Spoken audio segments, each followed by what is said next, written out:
like, what's the dream of? What's the hope in? What's the doubt for? Live to no end. This is living. The life I've been given's a gift. If I'ma live it, I'ma live it to death. So what's the dream of? What's the hope in? What's the doubt for? And live to no end. This is living. The life I've been given's a gift. If I'ma live it, I'ma live it to death. All right, guys. So tonight we're talking to board member and Hall of Fame producer, Mr. Stephen Yee. He is out in Las Vegas currently. However, he's ran a lot of business in California and he has teams all over the country. He is the board member of Family First Life SkyPoint, and I'm super excited to have him on here. Stephen, how you doing? Good, man. Hey, thank you for having me. I appreciate you guys for, taking time out your day to jump on. Hopefully I can help you guys out a little bit. So that's the plan, at least.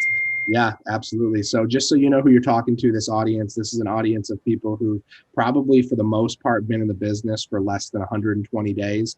Some are pretty fresh here in their first 30 days.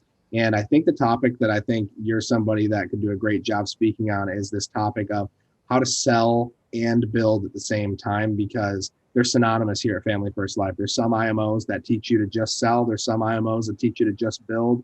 But Family First Life is that company that says, hey, you can have it all here. You can have your cake, you can eat it too, you can sell and you can build. And I think that selling at a high level really fuels your business in building quickly. So obviously we're going to talk a little bit about that tonight. But before that, I'd love for these guys who don't know you just to hear your background, a little bit of your story. We don't have to dig too deep into it, but just so they know who they're hearing from. Yeah, man, I found, thank you, Jamie. I found this company totally on accident. I was coaching basketball for the last 12 years. I just truly enjoyed, helping people and basically having kids like freshmen come in that they can't walk and, chew gum. But by the time they're seniors, they're leaving out like all league, all conference, all valley, all state, or whatever it may be. So that was what I loved the most. And I didn't have a sales background when I came here. And what was beautiful was the gentleman that hired me, and I'd known him for quite a bit of time. And I said, hey, look, man, like I'll do this thing on one of two conditions. Okay. Number one, I can make $100,000 without, recruiting people, because I came from a deal prior where you had to recruit in order for you to make money. So therefore I was like, and I felt like such an awful person because I would genuinely recruit somebody into that business knowing dang well they wouldn't succeed, but I needed a paycheck. And that's a very awful place to come from. Right. So I didn't want to do that. And then the other thing I told him was, number two, I will never talk to my friends and family. No matter what happens, I will not talk to my friends and family. He said, perfect. We have leads. So I was like, perfect, I'm in, right? So I got started Family First Life about, 3.5 years ago. And what happened was, I was just trying to pay off a wedding. And, I had a little background kind of like you, Jamie, in the MLM. I wasn't killing it or smashing it, but, it was where I got a lot of my learning from. But the beauty of this place was we had a system in place that was designed to teach people like all you guys on the call and myself, where you can go write 20, 30, 40 grand a month with zero sales experience. See, that's the part that blows me away is like we work with agents in our group right now that are 19, 20, 21 years old. They don't even have a background. You know what I mean? Like most of us, we have my background is I was doing this. They don't have a background. They're fresh. And for those guys to be, doing 20, 30 grand a month, it's just proof that, what we have here at Family First Life is that good. Does that kind of make sense? That makes perfect sense, man. So I appreciate you for hopping on here once again. Let's just kind of start digging right into it. So people come here and they obviously have the opportunity to change their life, by learning a skill set that allows them to, Grady says it all the time, to make money at will. He says you can print money once you learn this skill set. And I know that's super important for you. You being a Hall of Fame producer, there's some new people on here. Talk about what Hall of Fame is and just kind of what that takes and how I've heard you say it many times. You truly do believe that anybody can hit Hall of Fame, and really why hitting Hall of Fame is something that everyone should strive for. Right. So Hall of Fame, for those of you that are brand new on the call, it's basically doing $400,000 worth of business by yourself in one calendar year, right? From January to December. When I got started here, 3 years ago, I want to say there was that year, maybe 12 people in Hall of Fame. Last year we had almost 60. We had 59. I was number 59. I was that guy, right? They let me in somehow. But I say that because if you were ever ran appointments with me, or if you ever wanted to sit at my in-home, you'd be like, dude, this guy sucks. And that's what I truly believe. It's just that the only reason why I went Hall of Fame is because I had enough appointments. I understood that I can control my cash flow by controlling my lead flow. And see, a lot of people say, hey, constant. I mean, most people say, I'm pretty sure I've heard this, Jamie, lead flow is cash flow. And to some degree, that's true. But I like to change that a little bit and go constant lead flow is constant cash flow. Because you have the agent that buys leads on the first of the month, he sells $5,000 and then he takes 2-3 weeks off. And that's not constant lead flow and constant cash flow, right? So I didn't want to be that person. So what I got really good at was I got really good at buying leads, acquiring leads, whether they were new, old, didn't matter. I just got really good at making sure that I had 25, 30 appointments in the books. So then when I went to see the clients, naturally some of them weren't going to be there. And I was just going to sit with the people that wanted the insurance anyways. Last year I tell everybody I sold I think it was like $404,000 worth of insurance. I want to say 385,000 of that were laydowns. Like I wasn't going to twist your arm and make you buy this thing. I wasn't going to do it, and so that's why for me, it was such a big deal because, if you guys think you're not very good, let me tell you this. My first 14 appointments, I went 0 for 14. So if you sell your first policy before your 15th policy, you're better than me. I'll tell you that right now, right? Because at the end of the day, it was just about learning what I needed to do in the home. Dude, I remember calling Andrew and Trey, and they were like, dude, why are you doing that? Why are you showing all this? Why are you saying that in the home? Why are you doing this, this, and this? They're like, you need to learn how to push more and ask for the sale. And I'm like, dude, this is so hard. Right. And then what happened was once I understood the psychology of being in the home, dude, this is like the easiest thing I've ever done in my life. I don't know about you guys. I've never made 20 grand in a month. I've never made 10 grand in a month. To be able to make that money type of money here, like in a weekend, kind of like what Jamie just did, it was life-changing for me.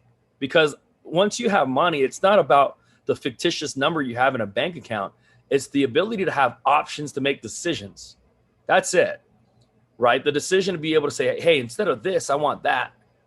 That's what you pay for. And, Family First Life gave me that option. I love that. One of the last things you said was the ability to make decisions. And we're independent business owners here. We're independent contractors. So we can all make whatever decisions we want. And a lot of the times new people come in and they go and they have that first amazing weekend. And then they make the decision to go to Disneyland. They make the decision Yep. to whatever it is. It's just that new agent thing that happens to everybody. Talk about kind of how dangerous that can be for someone who really wants to build this thing for real. Well, it's very dangerous because, momentum is the easiest thing to lose and the hardest thing to gain. And so what I mean by that is like, Jamie, you come in your first week, you come out, you kill it. Let's say you write $7,000 and it's more money than you've ever made in your life. So you go, guess what I'm going to do? I'm going to go to Disneyland. And when you go to Disneyland, you spend all the money you just made, right? And then by the time you come back from Disneyland, you go, oh, shoot, 2 clients canceled. Now you're like minus 1,500 with Americo. And then you go, oh, dang, I have no lead money. And now you feel like you're drowning. And it's because you made a poor decision to go to Disneyland when you couldn't afford to go to Disneyland. And a lot of new agents do that. And then what they do is they play Russian roulette with the carriers. They go, oh, I'm minus 1,500 with America, so I'm going to write JH. And then that policy pays out. And then they go, well, that policy canceled. Now I got to go write Moo. And you get into like a debt roulette with the carriers instead of just staying focused and be able to write the business that you need to write, putting the clients in the correct coverage. See what I mean? So that's why for me, I couldn't do it. And, I've been here. We got married 2.5 years ago. Still haven't taken a honeymoon. Not because I can't, not because I don't want to. It's because I'm so scared that the 2 to 3 days or the week that I take off, everything I've built for the last 2 years goes away. That's what I'm scared of. And see, so for some of you new agents on here, you might make 5, 10, 15 grand in a weekend, and you've never made that type of money before. Best advice I can tell you is do not spend it. Reinvest it back in your business so it can continue to flow that way. That's good, man. That's really good. So let's just stay on the topic of new agents. I mean, we got a bunch of people on here, brand new, whether they've have not been out in the field for the first time, or there's somebody who's gone out a couple of times. They've maybe set, 7, 8 appointments for the week, and they've gone out on a couple of appointments. They haven't yet gotten to even the point where they've even run 25 appointments yet. What's your advice for them? The best thing you can do is what we call intensify your learning curve and compress time frames. And so what I mean by that is like, when I coached high school basketball. So like if I told you, Jamie, I said, hey, Jamie, I need you to score 30 points, but I'm only going to give you 10 shots. That means, dude, you got to go 10 for 10 from 3, which is like almost physically impossible, right?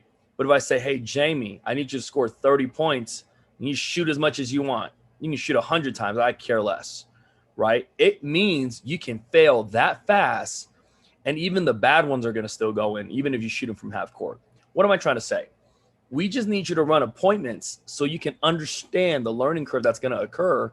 And then what happens is you naturally get better. That 30 points you need to score is basically $30,000 deposited into your bank account. If you're trying to do it on a shortened learning curve, you're not going to achieve it on 7 appointments. That's why we want you to run 100, because by 100 appointments, you'll understand what the carriers do. You'll probably understand who takes what.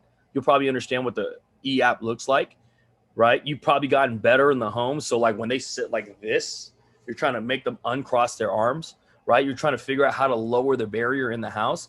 You're just trying to find things out. You're learning. And the best part about this business is you get to earn while you learn, right? Like it's not like where you have those internships where you got to work 3, 4, 5 months and get paid nothing for it, and then they decide to hire you on later on. At Family First Life, you can literally earn money while you're learning the entire business. And the best part is if you're not looking for a ROI right away necessarily, those are the best guys that they just want to understand what they need to do. And then when they get it and the light bulb clicks, oh my gosh, those are the scariest guys to work for. Those are the guys that you go, hey, like 2-3 months ago, he was writing like, I don't know, $7,000 a month, $12,000 a month. Now he's writing 60. What happened? Dude, he got it. He understood what happened. He finally caught on to the underwriting guy, the e-app, the leads. He understood the process, the system. And then he was like, dude, I can do this. Right. But then you have some people that drag out those 100 appointments to like 3 months. Instead of running 20 appointments a week, 25 appointments a week, they run 7, 12, 4, 6, 9, 11. And it's like, dude, it's painful. It's a painful process. So it's like you shorten the learning curve and you shorten the suck too. No, that's so good, man. So I know for me, when I first got started, it was like I would sit down for a dial day and I was satisfied in my first week if I had 7 appointments. And Right. that was awesome for me. And then, I finally got to that point where I got to 10, and 10 was the new ceiling for me. And then it went from 10 to 12. And then I was like, okay, I can't stop my day without 12. And then it was 14. And then it was 16. And 16 is kind of where, I feel super comfortable at right now. But when I first got started, I remember one of the things that Grady told me, he's like, dude, you have to understand the difference between like 10 to 15 appointments in a week. It's enormous. It's like, that's an extra 50% of opportunities that you have. Do you understand how important that is? It's like you go out into the field and you have 7 appointments and 3 of them no-show you and 2 port you. And then you sit with 2 and 1 tells you no and 1 tells you yes. And then that may or may not stick.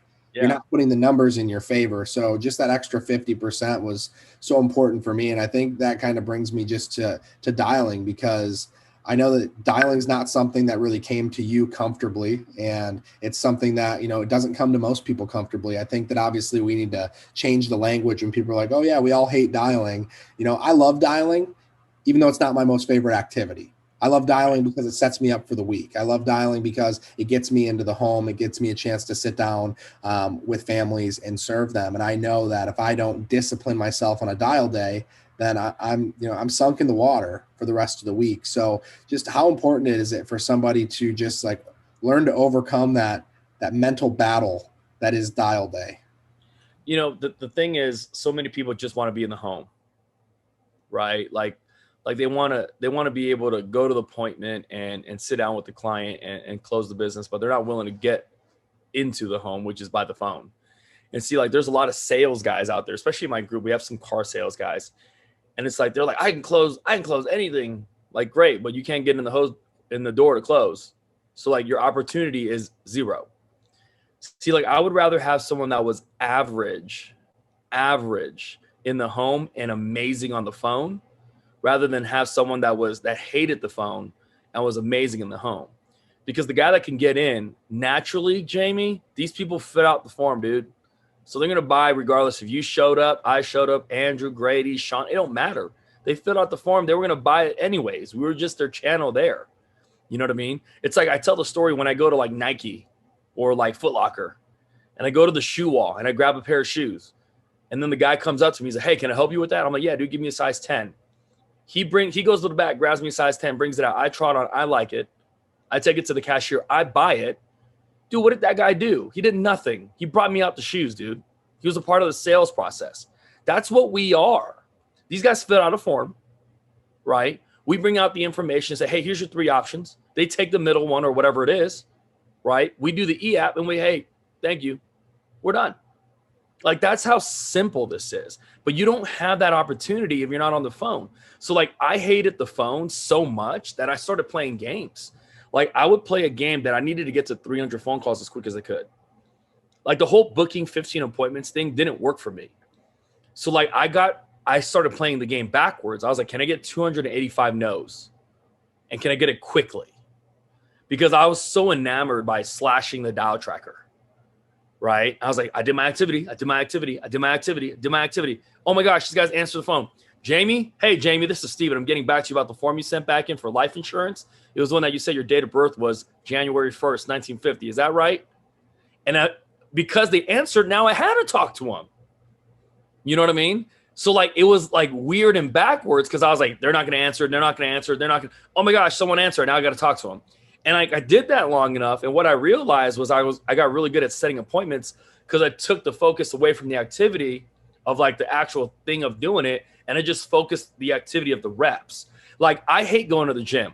It's not a secret. I hate lifting, never liked lifting in high school. Don't like lifting now. But guess what? I love what it does. I love what lifting gives me.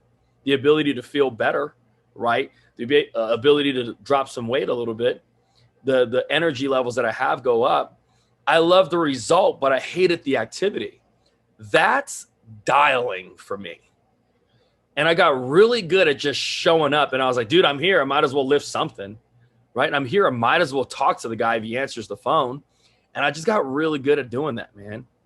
And once I realized how much money I was making per dial, that kind of messed me up. So like we have this new agent, right? He's on Colton Dewar's team. Brand new, first week in the business. He wrote like 10,600 something, right? His first week. And I was like, Jake, how many phone calls did you make? And he was like, dude, I made 1,600 phone calls for the week, right? That's 800 per dial day, right? So if you average that out, it's about like $6 a call, somewhere around those lines. And so I told Jake, I was like, look, dude, what did you do before this? And he said, I worked in so-and-so industry where they paid me $15 an hour. And I said, Jake, did you just realize that every time you call someone, they paid you $6 whether they answered or not? And then what ended up happening was you can make 3 phone calls, which is $18 an hour in like 3 minutes. So like the fact that you don't want to dial the phone, how much money is it really costing you now? And he was like, dude, I'm losing a lot of money. I'm like, get back on the phone.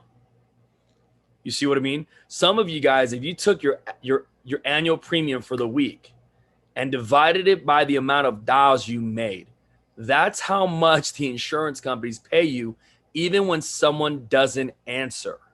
So just get good at the activity of showing up and just picking up the phone. And if they happen to answer, you have to have a conversation with them. That's how I took dialing, man. I wasn't very good. You know what? I used to dial with the TV on. Put it on mute, watch the basketball game. Someone said hello. I'm like, oh, shoot, mute. John, hey, John, this is Steven. I'm getting back to you about the form you sent back in. And just dive right into the phone script. But I hated the activity so much, I had to distract my distractions. So good, man. So obviously, dialing's not anybody's favorite thing, but one of the things that people do love is, like you said, when they get to sit down in the home.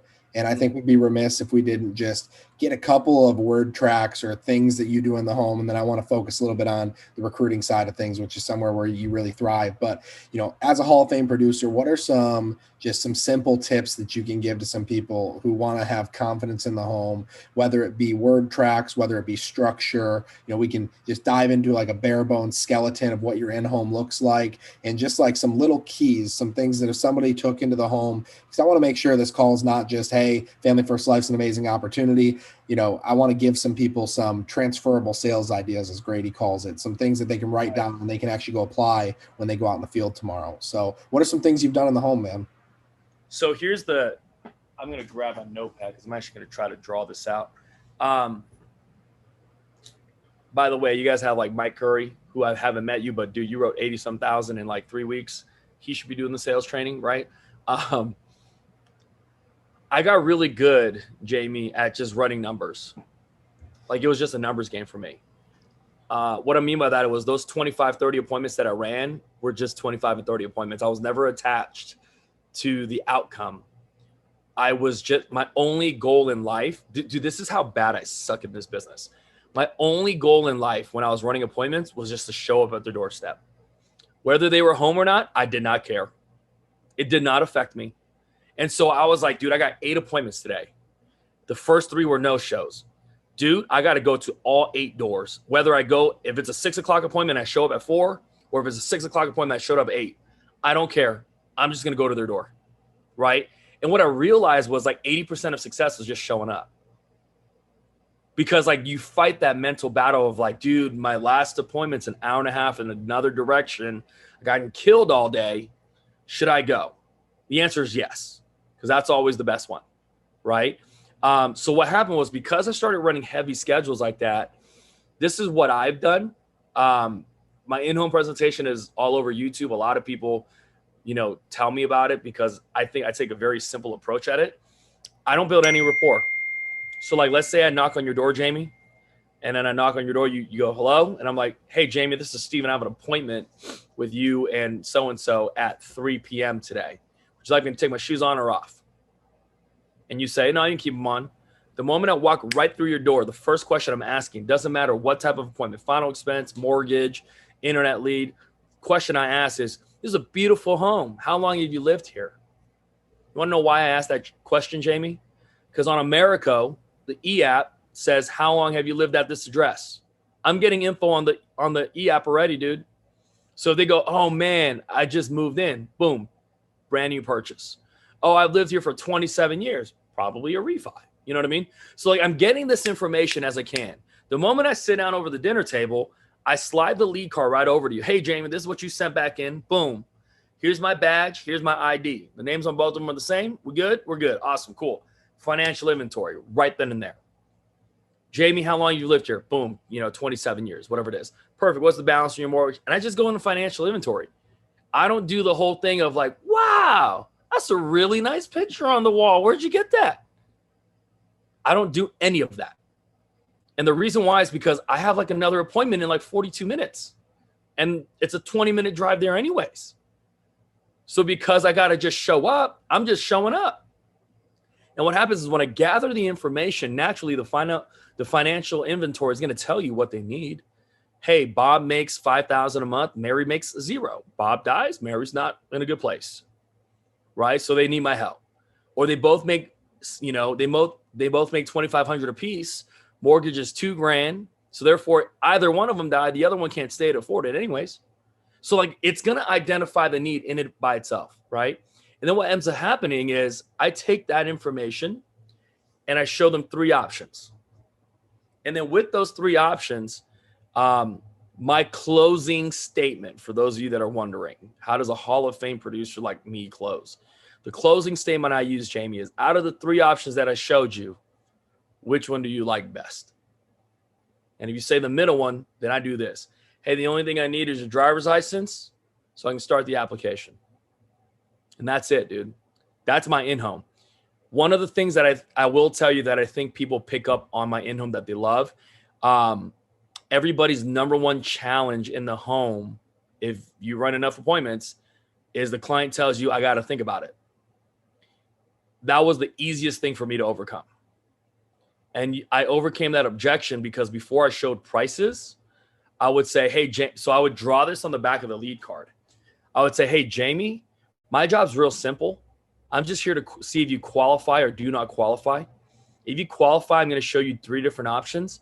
Every house has different options based on age, health, medications, and what they're trying to accomplish. Okay. So these plans are individually tailored just for you. All right.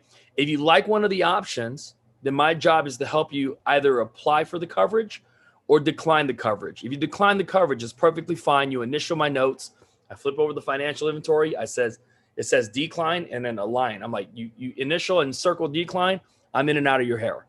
But if you apply for the coverage, I'm going to submit your application to the insurance company. It's going to take them a few minutes to see if they're going to take you. If they do take you, okay, then you have 30 days to make your final decision. What that means, Jamie, is let's say you chose the cheapest plan, which is perfectly fine, okay, and you slept on it and said, hey, we need more coverage. Then within the first 30 days, you can increase the coverage without the insurance company asking any questions, okay?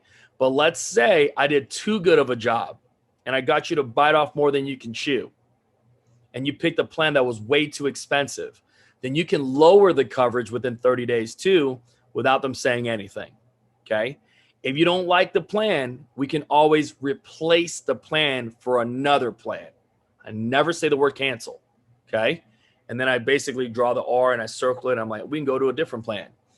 And then I box this whole thing in and I go, so my job, Jamie, is to find out if you want to apply or decline. That's it. And you go, okay, cool. And then when I show you the options, I'm like, hey, out of the 3 options that I showed you, which one do you like best? You like the middle one. I'm like, perfect. The only thing I need is your driver's license to start the application. At this point, you're either going to do one of 2 things. You're either going to get up off your chair and go grab your driver's license, which means done, sold, right? Easy, lay down, right? Or you're going to say, Steve, we don't make decisions on the first day. We're going to have to think about it. To which I'm going to say, hey, remember when I told you my sole job is to see if you want to apply or decline? Yep. Yeah. I don't care. Dude, I'm not your spouse. I'm not your kid. So therefore, if you die, nothing happens to me. I want you to know that. So I don't care what you pick. I just need to figure out if you want to apply or decline. If you want to decline, then sign my notes. I'm out. If you want to apply, then I need your driver's license. We're to submit it to the insurance application. Okay. And at that point, what usually happens is they look at each other. They go, what do you think? And they're like, well, I don't want to decline. And I'm like, well, you got to apply. Right. And what happens, dude, I'm telling you this is fascinating. The 70% of the people that I got to apply, even when they wanted to think about it, 70% of people kept their policy because they just needed someone to push them to make a decision. That was it. And what I realized was if they gave me a second objection, this is as hard as I pushed, and that was it. I'm going to share with you something, and it's funny. Let me see if I can draw my notes. Hopefully you can see this. So I would, this is one of the closes that I learned 2 years ago. And this is the furthest way I pushed. Right. So I would ask them, by the way, I draw like a 3-year-old. So I apologize, but I'm going to show you anyways, because I think you guys will like this. Okay. So I'm like, hey, Jamie, that's your family. That's a house. And that's your car. Can you see that okay? Yeah, cool. All right. So I go, hey, Jamie, so out of those 3 things, your family, your house, and your car, which one's the most important? And you're like, my family, dude. So I put a number 1 on family. And then I'm like, between your house and your car, what's the second most important? My house. Got it. And then your car is number 3, right? So then I do it like this. So I put 1, 2, and 3 at the top. You see that? Real simple. Yep. And then what I go, hey, Jamie, if I were to pull your bank statement out right now, I can almost assure you your car insurance costs the most. Your homeowner's insurance is in the middle. And your family has no coverage. So your priorities are completely backwards, dude. And I will literally lay that on there and be like, so you're telling me your car in the driveway is more important than your family? And they'll be like, no. And I'll be like, so do you want to apply for coverage or decline it? And at that point, dude, whatever decision they make, I'm good. That's the hardest I push in the house. And that's where, you know, people go, well, how did you say you sold that many laydowns? Because they chose that they wanted the coverage. I wasn't going to push them. Yeah. And that's a little bit different than what I think is taught kind of to the mainstream of the company, because for me, at least, it's oh, you want to think about it? Okay, I understand you want to think about it. The insurance company also needs to think about you. So for you, you're not saying, hey, let's go ahead and submit a request for coverage, find out if you're eligible. You say, no. If I'm pushing you towards America because you're, you know, a decent underwriter, you talk to a senior underwriter, I know that you're going to get approved or denied here in this application. So we're either applying or we're declining coverage. So here's a question. So if you ever ran into a situation where you go apply or decline and they say apply, and then the application gets declined, what's the word track to pivot? Like, just so people aren't on their back foot. Hey, I'm so glad you said this, right? So like number 10 producer in the company, Colton Dewar, couldn't pivot to save his life for like 3 months. It drove me nuts, because what they would do is they would be like, hey, I'm going to submit your application with Americo. They have all these wonderful benefits. And then you submit it with Americo and it declines. And then you got to pivot to JH or AMAM. And now you're like, hey, they didn't take you, so therefore I got to go somewhere else. I'm like, dude, stop doing that, right? Like, here's what's funny. And I'm telling you this. When my clients buy insurance, the only way they know the insurance company is because the payments went through and I've written it on the notes. Up until then, I'm only talking about numbers. Hey, this company is going to give you 200,000 natural death, 200,000 terminal illness, 200,000. I don't know. I don't have critical and chronic in California, but critical, chronic. If you don't die, then give you all your money back in 30 years, blah, blah, blah. Like, I sold all the features without the company name. You know why I didn't show the company name? Because they chopped me. That's why. So I didn't tell them. 100%. And then what happened was, once I got that pre-check to go through, I was like, oh, your money, right? Who's your beneficiary? Boom. I'm gathering all that information. And at the end, I'm like, hey, so Jamie, the company that's going to insure you is a company called Americo. The product name is called Home Mortgage Series Cashback Option 100. What that basically means is if you don't die, then you give you all your money back in the next 30 years, right? They're also a 100-year-old life insurance company. They've been along longer than you and I have been around. What does that mean? That means that they're financially stable enough to pay your death benefit if something were to happen. Just like in school, they have an A rating, like the Asian kid in school. They're not going anywhere, right? And I would just do that, man, and like write out the product and leave that behind, and I was good. But if they didn't take them, all I did was I kept the Americo information on one tab, popped up a new tab, and if it's final expense, I'm going to Prosperity or Aetna or AMAM, and if it was, term, I was going to go to JH or AMAM. That was it. Copy and paste, name, social, date of birth. 100%. And then all of a sudden JH takes them, right? Because JH is pretty friendly when it comes to underwriting. And I go, hey, Jamie, congratulations. You've been approved by John Hancock. They're one of the largest insurance companies in the world. They've been around for like 200-300 years. Keep in mind, you're going to receive a letter from a company called Americo. They initially didn't take you on the pre-qualification, but John Hancock did. So when that letter comes in the mail, don't freak out. We already know it's coming. Just rip it up. You're good. The policy that you have is with the company called blah, blah, blah, blah, blah.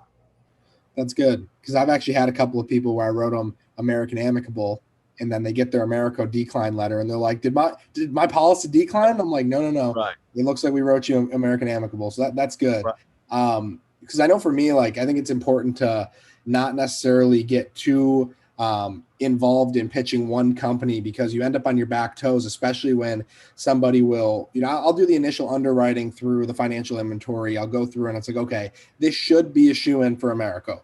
But just to make sure, let's run the prescription check. So, okay, Steven, so what we're going to do real quick is we're just going to run a quick prescription check just to find out what it is you're eligible for. I just need to confirm a couple things. All right, what's your cell phone, your email, your social?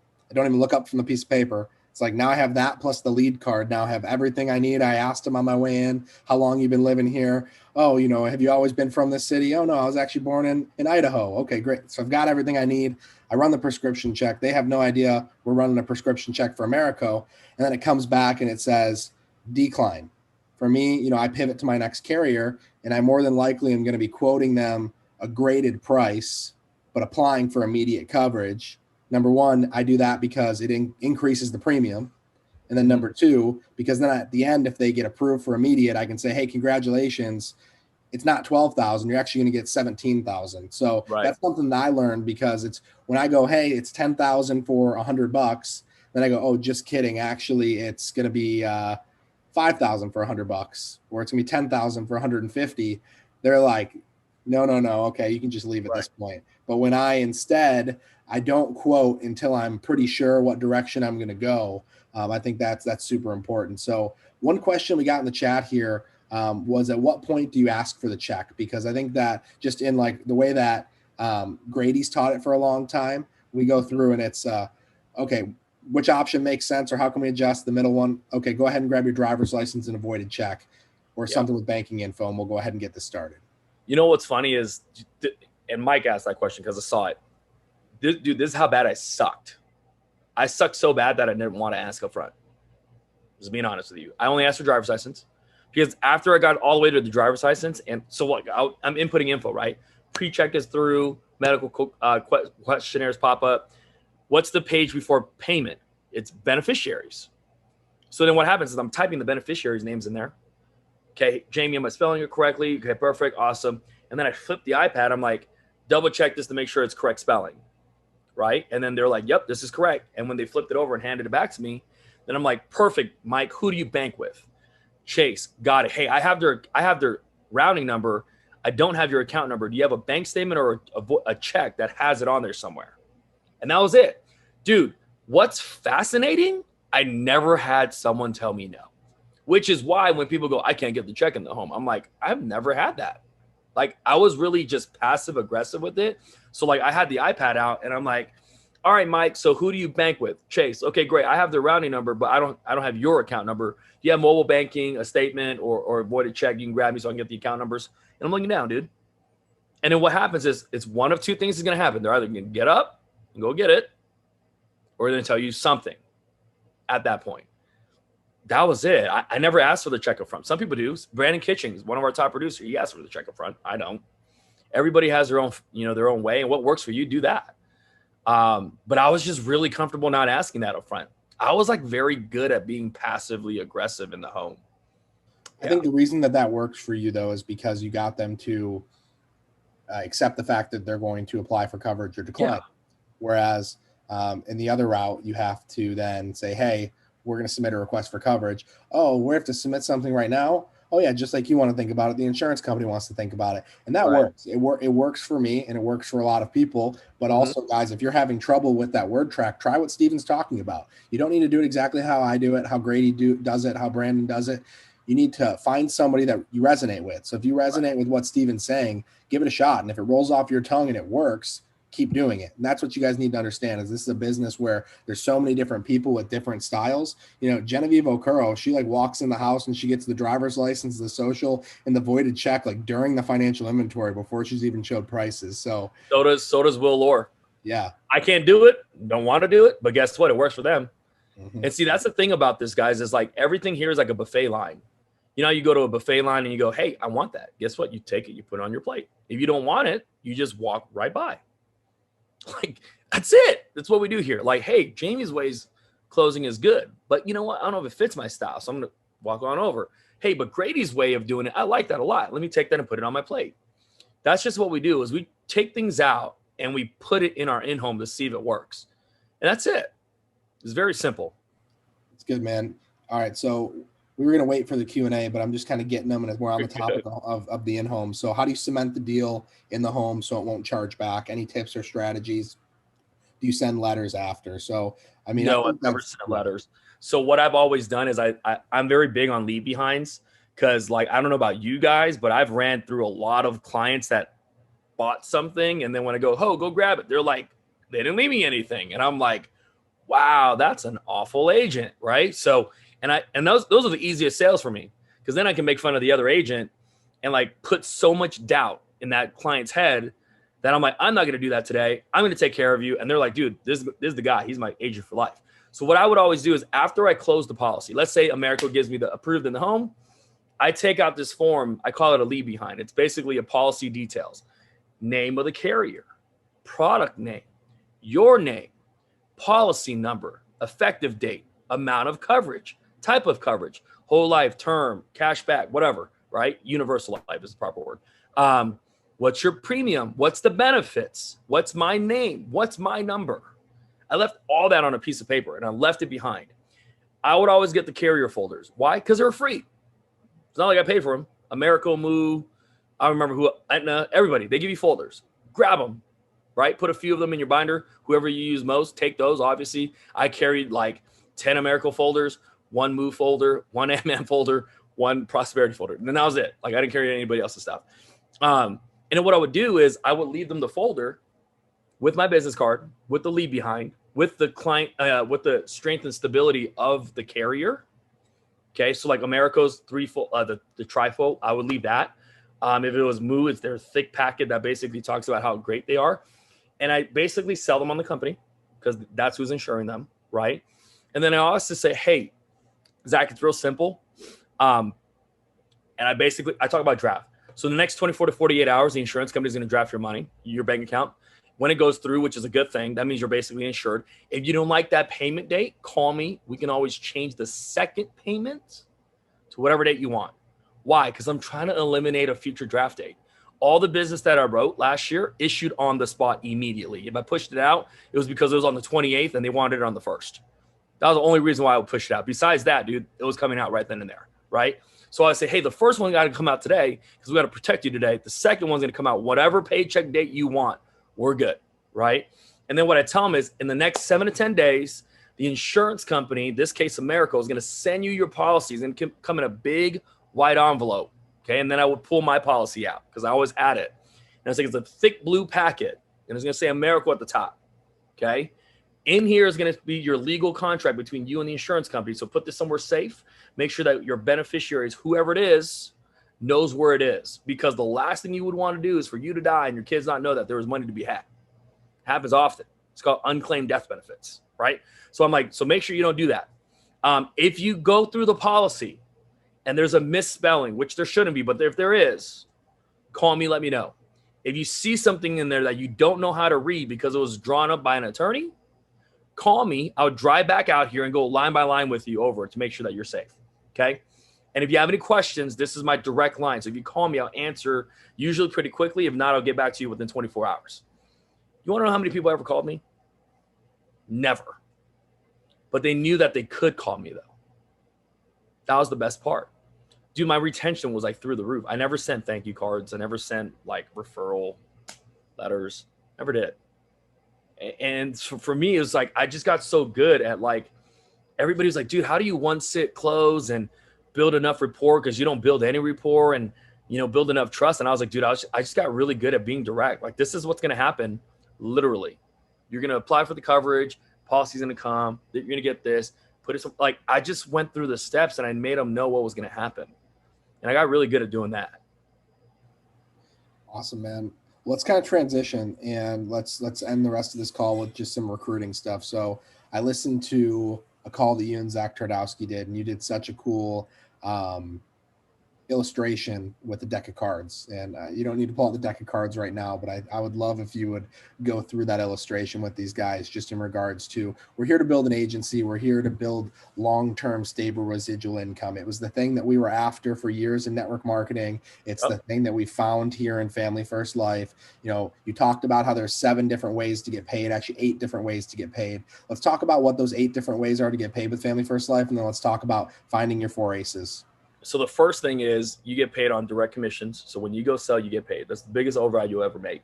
Second thing you'll get paid on is your overrides. Third thing is your renewal. Okay. Fourth thing is you got your carrier bonuses like Americo. Number 5 is you got a producer bonus with FFL. Number 6 is you got a bonus plan, a VP bonus plan with FFL as well. Integrity is basically built into the comp plan if you get to $1 million a month. And then the other thing is you override your team's renewals and book of business too. Right?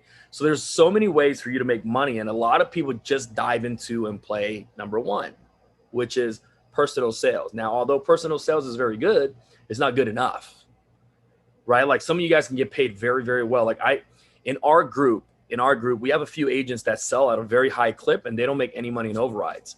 And I call them, Jamie, and I'm like, hey, you're not an insurance businessman. You're a high paid sales guy. You have no passive income. If you were to die right now, if you got sick, injured, couldn't work, you would be screwed. Right? And I'm like, but the guy that builds an agency, if he gets sick, wants to take a vacation, wants time off, guess what happens? Nothing changes. I was more attractive at the 10 grand a month passive versus the 50-month active income, because the 10 was going to come in whether I worked or not. Preferably I worked though, right? So why do I say that? Because the only way you can achieve the 6, 7, the number 2, 3, 4, 5, like from 2 to 8 was by actually building an agency. And for me, it was really simple because kind of like what I talked about when I started this call, like I was so jaded from where I came from. I didn't want to recruit somebody into our company knowing darn well they couldn't succeed here. So like in the beginning, I didn't want to do it because I felt like there was no chance for them to win unless I proved the model. And see, what happened was like in like 3 to 4 months, I want to say that mindset went right out the door. Because when you start making money like you do here at Family First Life, you're like, dude, everybody needs this, right?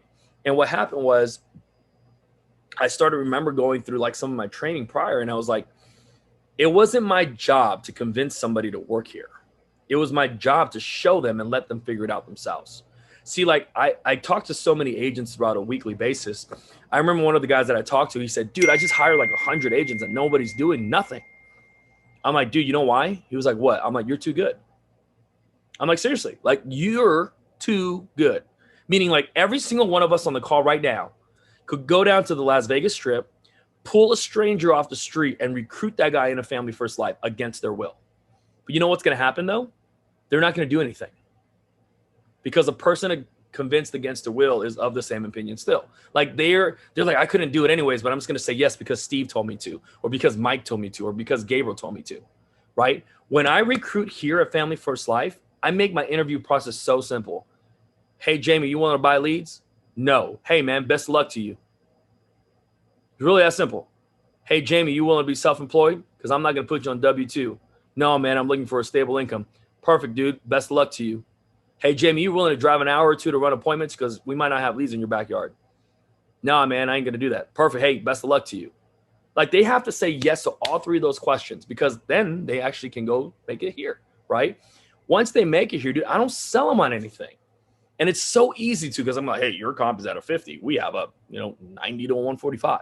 Like we can pitch them on everything. But unless they want to do it themselves, they're not gonna, right? So what I got really good at was I just got good at flipping the cards. There's 52 cards in the deck. The chance of me flipping an ace on the first try is 1 out of 13 because there's 4 aces in the deck, right? But what happens is some people flip that first card and they go, boom, it's a 7. And what they do is instead of letting that person just be a 7, and what I mean by that person is a 7 is they probably just write $3 grand a month. Every month, with or without your help, they do that. Right? But so many times we take that H and we're like, you need to write 20. They don't need 20. They only need 3 because that's what they're writing. Right? And what happened was I got so good at just flip onto the next, onto the next, onto the next, onto the next. And I just started trying to find people that were going to do this with or without me, preferably without me. Meaning if I died, the agency will still be able to run on its own. That's all I was looking for. And so what I tell people is like, if you flip your first card, try to find an ace, it's going to be 1 out of 13 cards is less than 10%. But if I flip over all 52 cards, the chance of me finding 4 aces is 100%. But the only problem is so many of us flip a few cards, recruit a few agents, and then we go, nah, we're good because this sucks. It's a tedious process. I make way more money selling than I do recruiting, so I'm not going to recruit. But then what happens is you got to sell for the rest of your life, right? So it's like it's a yin and yang. It's a tug of war. And for me, I just got really good at flipping cards. Love it, man. And obviously, I mean, finding 4 aces, it takes flipping the whole deck because you said you like 100% odds. You say that all the time. So the best way to find 4 aces is by flipping through every single card in the deck and then getting a new deck out and flipping through every single card in the deck. And every time that you find an ace, it's a brand new doorway to an entire another network. So we're kind of getting towards the end of this call. We're here towards an hour. Any final advice that you'd give to people on this call, and then we'll open up for a couple questions. Let's do the questions. I feel like I've been talking quite a bit already. So. Oh, fantastic. All right. Yeah. Well, yeah, anybody who wants to unmute or post in the chat, let's ask a couple questions. Not often do we have somebody who has $1 million a month business on the call, whether it be selling questions or building questions, or mindset questions, whatever you guys want to know. Please, somebody ask a question. Otherwise, we're wasting our time with Steven on this call. So this is what I'll talk about until somebody pops a question up, right? One of the biggest things that you cannot do here is compare your race to somebody else's. And it's because you don't know your background versus somebody else's. And what I mean by that is, like, when I was brand new, dude, like, I got started, I think when right around Brittany Smart got started, and she came right off the bat and she smoked out. She was like writing 20, 30 grand a month, sometimes in a weekend. And I would do like 5, 6, 7,000 a weekend and be like, man, I suck. No, dude, I don't suck. I'm not running her race. I'm running my race. And my background was, I didn't have an insurance background sales. She did. And so what I mean by that is, you see a lot of people on these leaderboards, and it's great because they're inspirational, but don't let it kill you. Because that's what happens to a lot of people. They go, man, I've been here for only so-and-so, and that guy's kicking my butt, and I'm not even near there. I suck. I should quit. No, you shouldn't. Because what's really going to happen is that person might not be here 6 months from now. Quick start, but they don't finish the race. Right? So you want to finish the race any way you can. So Jonah had a question. How long was it before you sold your first policy? Dude, it took me 15 appointments, Jonah. I think it took me like 2.5 weeks. Seriously, it was bad. It was so bad. Yeah, it was terrible. Well, let me ask you this. Just I think this would be a good one to end on. Talk about Integrity Marketing Group, the opportunity that people have here, and just what you're excited about, and the light at the end of the tunnel that anybody here has the opportunity to get if they really want it. Yeah, man. If I can say, imagine like the best of everything you can possibly have, and then even better than that.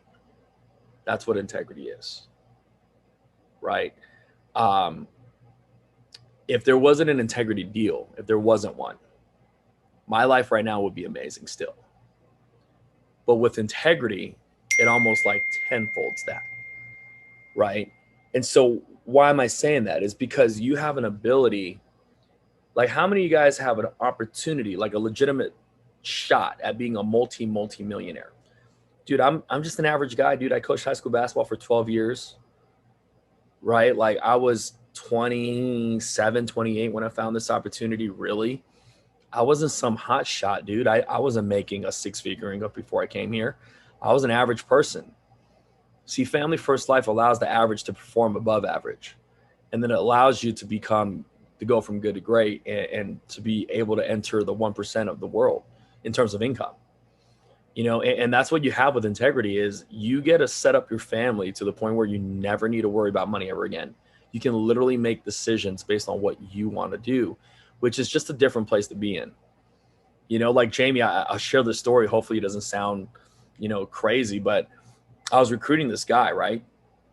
And I was on the phone with him, and he was like, man, all you guys care about is money over there. Da, da, da. I'm like, that's a bad thing, but anyways, whatever. And he was like, I just can't get behind what you're doing, da, da, da, da, da. And I was like, dude, you and I are the same person. You know that, right? He's like, we're not the same person. I'm like, you like eating steak? He was like, yep. I was like, where do you like eating steak at? He was like, I like eating steak at Chili's. I'm like, cool. Nothing wrong with that. I like eating steak at Fleming's. I like eating steak. It's just my steak costs a little bit more. I like having options. That's what you have, right? Like, the first house that I bought was a condo because that's all I could afford. The home that I'm moving into this upcoming week is a bigger home. Why? Because I wanted one. You know what I mean? Go ahead. I think we have questions. All right, Gabriel, how would you handle getting sick a day before dial day when you cannot breathe or talk? You can text. Dude, one of my buddies, James Weir, books 15 appointments a week every 2 days via text. I'm I'm just being real with you, right? Okay, I get it. You can't talk, it's perfectly fine, but you can text them, right?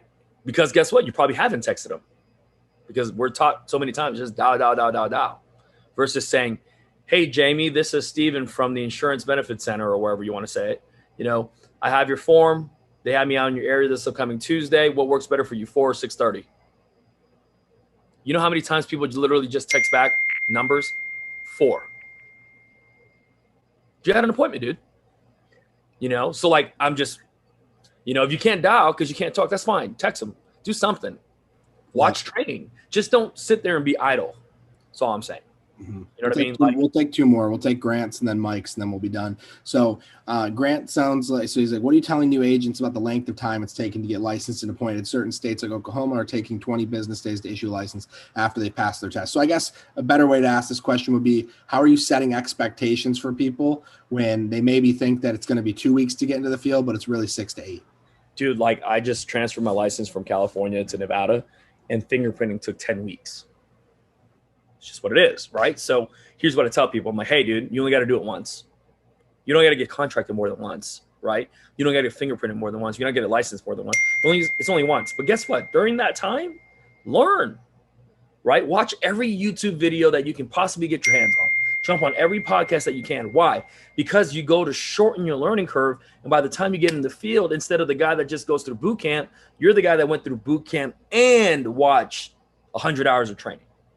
So therefore, when you, like I had a guy, he's been like anxious to get started, and he lives in California where the pre-licensing is 52 hours. It's not like Arizona where you just go in and take the test tomorrow, right?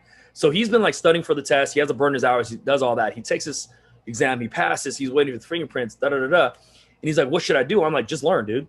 So yesterday he goes, hey man, this is what my phone script's going to sound like. He voice memos himself, talking to himself, and sends it to me. I'm like, dude, that phone script is better than some agents that I got right now. I'm like, how'd you learn that? He goes, dude, I watched like 50 videos on dialing. I'm like, why can't everybody do that? The answer is you could. You just choose not to. You know what I mean? Like, how do you stand out from a crowd? You got to be different. So that's what I would do. The other thing I tell people is like, because of COVID, like half the carriers' employees are working from home. So naturally, they're going to be slower. I tell them that up front so that they don't get mad at me when it actually takes 2 to 3 weeks. So. Yeah. And definitely have to understand that everything is a state-by-state basis. I mean, you could go and you could get a resident license in one place and then go apply for a license in South Dakota, and 5 minutes later, you have a license issued, and you try to do it in California, and it might take 3 weeks. So just keep perspective on that. Mike, we'll go with you. Last question if you want to unmute, and we'll go from there. Yeah, man. Can you guys hear me? Yes. Yes, sir. Loud and clear. Okay. All right. Perfect. First thing, real quick comment. So, Steven, man, I listen to all the podcasts, all the videos, all that stuff here, and you've got one of the best Get to 20K, the podcast, the video series. So definitely appreciate that. I've learned a ton listening to that. So my question mainly, so I'm kind of in the beginning stages of growing an agency and a team, trying to get everyone started. It's trying to focus on selling myself, but also not, I guess, missing anybody, if that makes sense. So looking back at your journey, I know you've been here for a year, maybe 2 years. What are some things that you would, if you were talking to yourself, some roadblocks, some things that you maybe would have done different to speed up my growth and to help me speed the growth of the agents I'm working with, if that makes sense? Number one, do you have staff? Yes, I just hired one. So Perfect. So you need like she's actually on here. Good. Well, considering the fact that you write like 80,000 a month, you should probably have like 2 or 3 because their job is to make your life easier, right? So like the moment I got staff late in my business, and when I got my first staff, it was the month I went VP. The very following month, with no change in writers, we went from 150 to 240 in volume. We grew by 90 grand in 1 month. The moment we got staff, and I was like, could it really be? You know what I mean? And what I realized was all the stuff she was doing behind the scenes that I didn't have to focus on. I didn't have to call America to check if somebody actually had a writing number. I didn't have to do pre-licensing, contracting. I didn't have to do any of that. It allowed me to do what I did best, which was sell insurance and work with new agents. And see, that's what you do really well. Like, matter of fact, you can jump on my call right now and teach people how to sell. And you should. We'll probably get you on next week. But so you should stay keep the main thing, which is sell insurance and recruit agents. Let your staff deal with all the BS that you don't want to do. Social media posts, recognition posts, all that stuff. Let them do that, and you go kill it with what you do best. The other thing I will tell you is the people that you think will do this won't, and the people that you think won't do this will, right? You just let people play out the cards by themselves. Like I tell agents so many times, it's like we come in and we label people. We go, Mike's going to be a stud. Really? How do you know? You know what I mean? Mike hasn't even dialed the phone yet. How do you know he's going to be a stud? Right? Instead, what I say is let people play it out. It's kind of like when a new basketball coach comes into a new a program that's already established, two things happen. They just roll the ball out and let people play to figure out who they think is the starter. But what happens is the old starters goes, well, I started last year when the old coach was here. Guess what? The old coach is not here no more. I'm the new coach. So therefore, you got to perform. And so the people that are going to stand out are going to stand out. And what I mean by that is you'll bring so many agents on into our company and your agency. The people that are going to naturally come out and write business and stand out and build an agency, they're just going to do it, dude. You'll know really quickly, right? You're not going to have to label them. They're going to just be like, hey, I'm your guy. I'm going to go write 20 grand this week. I'm going to go recruit 50 people this month, whatever it is, right? They're going to do it for you. And then the other thing I'm going to tell you too is the last thing I will end with. The people that take you from sales manager to senior sales manager are not the people that take you to VP. And then the people that take you to VP are not the people that take you to SVP, EVP, board member. Your team changes. As you level up, the bigger the level, the bigger the devil, right? It's like, imagine you're going from junior varsity, collegiate. Your team has to change. You pick up better talent as you rise up. So the people that take you to one level aren't the people that are going to take you to the next one. And if you know that ahead of time, you'll recruit that way. Who's my next guy? Who's my next ace? Right? Because this ace right now might be the ace right now, but until I find a replacement, he's going to be like a jack. You know what I mean? So like, just that's why I'm so big on flipping cards, bro. And I'm living